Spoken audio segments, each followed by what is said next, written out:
I mean, I'm going to play a little bit more of what Condoleezza Rice had to say, because the problem is this here. When someone like her goes on The View, they are in essence putting their credibility up as collateral to be able to say, I'm speaking as a calm, sensible person. So just listen to this nonsense. First of all, let me be very clear. I said at the time, January 6th was wrong. I called it an assault on law and order and an assault on our democratic processes. So full stop, it was wrong. Law enforcement will determine what happened there, and those who violated the law ought to be punished. I also, on January 6th, for the first time since I was the National Security Advisor on September 11th, I cried that day, right? Because I thought, I study countries that do this. Yes. I didn't think it would happen in my own country, so it was a terrible moment. I will say that that night, when they filed back into the Capitol after it was secured, and they certified that election, I had new faith in our institutions and the people who were protecting them. So we came through that as a country that ultimately upheld the law.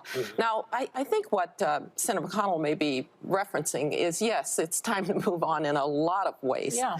I'm one who believes that the American people are now concerned about their what we call kitchen table issues, the price of gasoline, inflation, what's happening to their kids in school. I think we're going to talk a little bit more about that.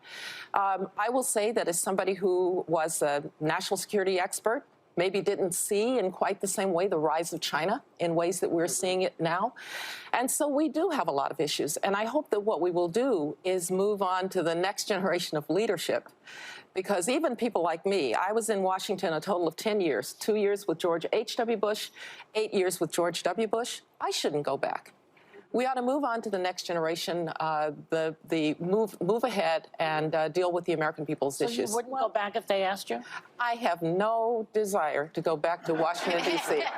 Absolutely zero. Well, I think it's really politically expedient for Mitch McConnell to say, let's move on, especially when the former twice impeached, disgraced president enjoys attacking Mitch McConnell. But the problem is that past will become prologue if we don't find out exactly what happened January 6th. And we will. So it's not time now. We will find out. We must find out before moving on. We will find out. But I'm going to tell you, I live in California, not Washington, D.C. And the American people do have other concerns that we ought to be thinking about and talking about. Respectfully, and Madam Secretary, I think let me finish now, Sonny, because as I said, I thought this would happen in countries I studied, not countries that I lived in. Our institutions have to be upheld. What happened on January 6th was wrong.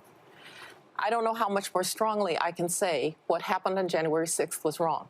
I also know that as a government and as a country, we've got to be concerned about the things that are making life hard for Americans and hard for American families. But when you and that's what I'm ready to do. But when you have 80% of Republicans wanting to see Trump run in 2024, I'm a political scientist, all right? And unless I could see the questions that were actually in that poll, unless I could see the assumptions that were actually in that poll, I'm not going to take for granted that that poll is correct. So Quinnipiac, you don't believe in no, I said I'm a political scientist. I understand polls, and unless I really knew what was in that poll, I just want to repeat, as to what I want to see in my party, I want to see the next generation of leadership step up. I want those of us who have been there, done that, to step back, and I want to move on to a better America. Oh, so how about this, Miss I'm a political scientist? The people who participated in the insurrection are still in power. How about this, Miss Political Scientist? Republicans could gerrymander themselves into the majority, and they literally could name Donald Trump Speaker of the House. For all of you who are watching at home, some of you may be saying, Roland, that's impossible. Donald Trump is not a member of the House of Representatives. Then you might want to read the Constitution.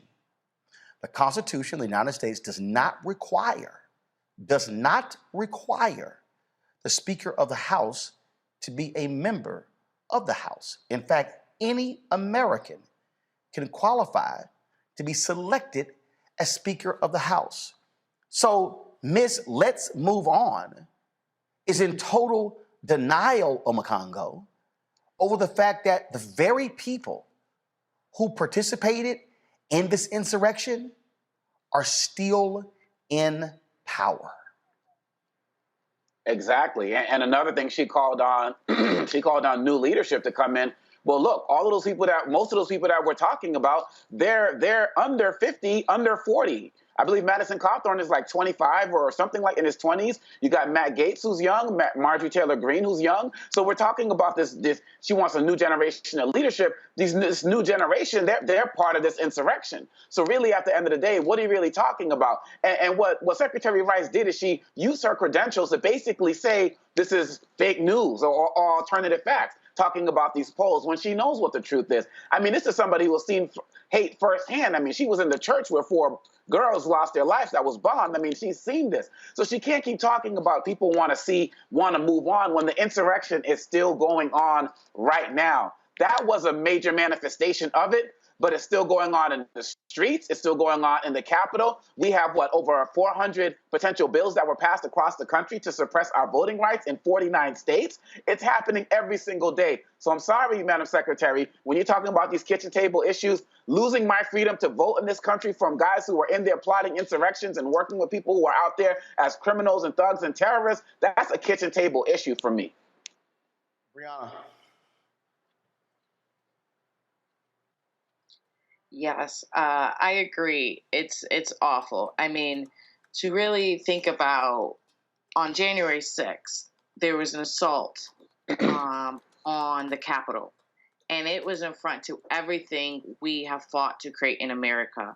And we watched it as 140 Metropolitan Police officers were injured, and literally some were beaten with their inches of their lives, while members of Congress and echoed the rioters, didn't know what was occurring, trying to fight for their safety, hiding.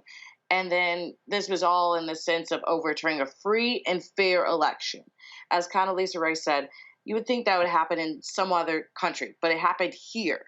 And it's literally one of the most lowest points in American history. And it's our responsibility to search for the truth and make sure it never happens again, and not keep elevating these people and giving them privilege passes. It's time to just stop the shit and focus on, our voting rights, focus on protecting us. We can do both. We can walk and chew gum. So for her to say, we just need to focus on table issues, it's just not fair, because we can't really focus on those issues while we know that there's people who are in the House who are literally, trying to, take an election through force and intimidation and fear, and they don't want to really care about the issues at all because they don't care about us. Bottom line here, Julian, for Condoleezza Rice to say, "Oh no, let's just move on." That's people like her, they are part of the problem. They do not want accountability for the actions of these thugs. Condoleezza is being extremely disingenuous, and she knows she is. For her to, how many times she said, "I'm a political scientist." So, I'm an economist. Right. Most social scientists understand polling. She's absolutely right that depending on what the question is, the answers can be skewed. But we know that this is not the case, because consistently Republicans have talked about what they want to do and what they want. They want that orange orangutan back in the Oval Office. Here's the deal. The same obstructionist tactics that propelled January 6th are the obstructionist tactics that refuse to let us have our voting rights, the same obstructionist tactics that refuse to deal with Build Back Better, even though the majority of American people say they want the Build Back Better plan, the same obstructionist tactics that essentially allowed that little pissant, as you called him, to talk over Jamie Raskin because he doesn't have anything to say but talk over. So with all due respect to the former Secretary of State, stick to running Stanford, sister.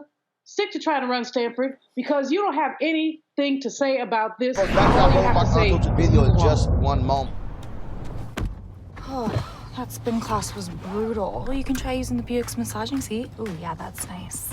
Can I use Apple CarPlay to put some music on? Sure, it's wireless. Pick something we all like. Okay, hold on. What's your Buick's Wi-Fi password? Buick Envision 2021. Oh, you should pick something stronger. That's really predictable. That's a really tight spot. Don't worry, I used to hate parallel parking. Me too. Hey. Really outdid yourself. Yes, we did. The all-new Buick Envision, an SUV built around you. All of Time to be smart. Roland Martin's doing this every day. Oh, no punches! Thank you, Roland Martin, for always giving voice to the issues. Look for Roland Martin in the whirlwind, to quote Marcus Garvey again. The video looks phenomenal, so I'm really excited to see it on my big screen. Support this man, Black Media. He makes sure that our stories are told. See, this difference between Black Star Network and Black-owned media and something like CNN. I got to defer to the brilliance of Dr. Carr and to the brilliance of the Black Star Network. I am rolling with Roland all the way. Honored to be on a show that you own. A black man owns the show. Folks, Black Star Network is here. I'm real revolutionary right now. Roland was amazing on there. Stay black. I love y'all. I can't commend you enough about this platform that you've created for us to be able to share who we are, what we're doing in the world, and the impact that we're having. Let's be smart. Bring your eyeballs home. You can't be Black-owned media and be scared. You dig?